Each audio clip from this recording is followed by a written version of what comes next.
Well, Tennessee's Republican-controlled House expelled 2 of 3 Democratic members involved in an anti-gun protest on the chamber floor last week. Yeah, these were dramatic moments. And if you watched CBS News streaming this time yesterday, you watched it unfold live. The partisan vote comes just a week after the group known as the Tennessee Three led a protest in response to that shooting in a Nashville private school.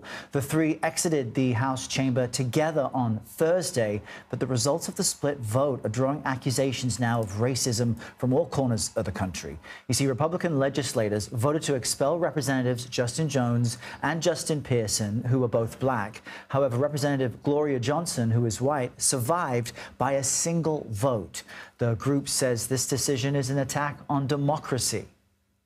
We're standing with our constituents who are demanding that we take action on the crisis of mass shootings. Yeah.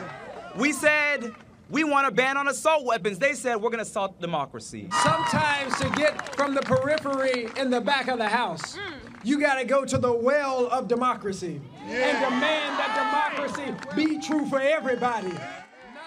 Now, here's the thing. Both men will actually be eligible to run in the state's upcoming special election. So joining us now to break it all down is CBS News senior White House correspondent Weijia Jiang.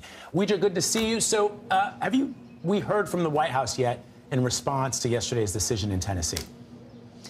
Vlad and Errol, it's great to be with you. President Biden himself issued a statement really echoing what we heard from other White House officials to say that the expulsion is shocking, undemocratic, and without precedent, really criticizing the Republican lawmakers who voted to do this, saying that they were simply punishing these Democratic lawmakers and trying to silence them. But guys, one outstanding question that I think demands answers is why those 2 particular lawmakers were expelled and not the other one. There were 3. They were all leading these demonstrations. And right now, there are no answers. They haven't said why not all 3 of them were. Of course, you can draw conclusions, but as far as a concrete answer, explanation, I think the public is demanding that and waiting for that. And so far, that has not come. So the president also took this opportunity to call for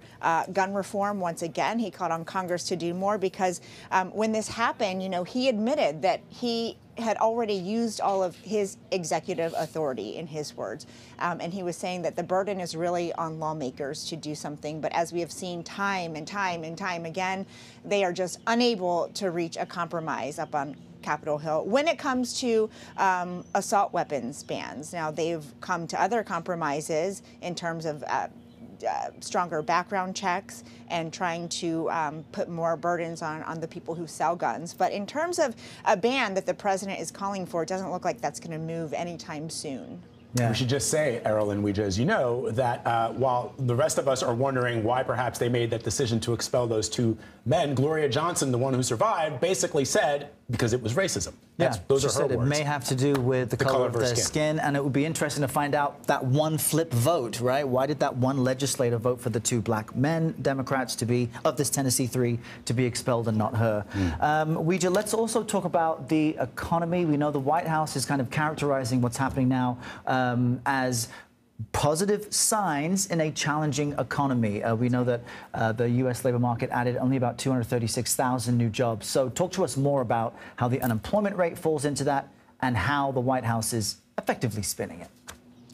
Well, the president said that this was a, quote, good jobs report, that even though the number of jobs added was not as big as some economists had anticipated, at least they are adding jobs. And he said in a statement that it shows that we continue to face economic challenges from a position of strength and that the unemployment number remains steady at 3.5%. He also said there is more work to do. And he took this as an opportunity to remind Americans about how he says his policies are giving them more breathing room, are bringing down prices, even though, some families are still struggling, of course, something that we report on every day.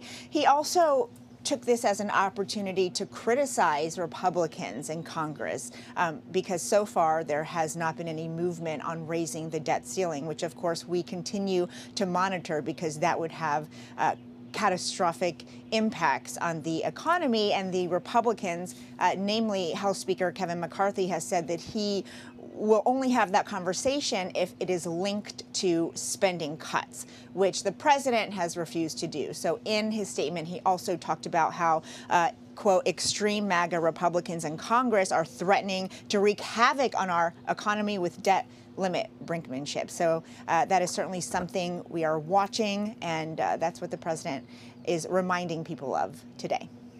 All right, Weijia Jiang for us at the White House. Weijia, have a wonderful holiday. You too. Thanks.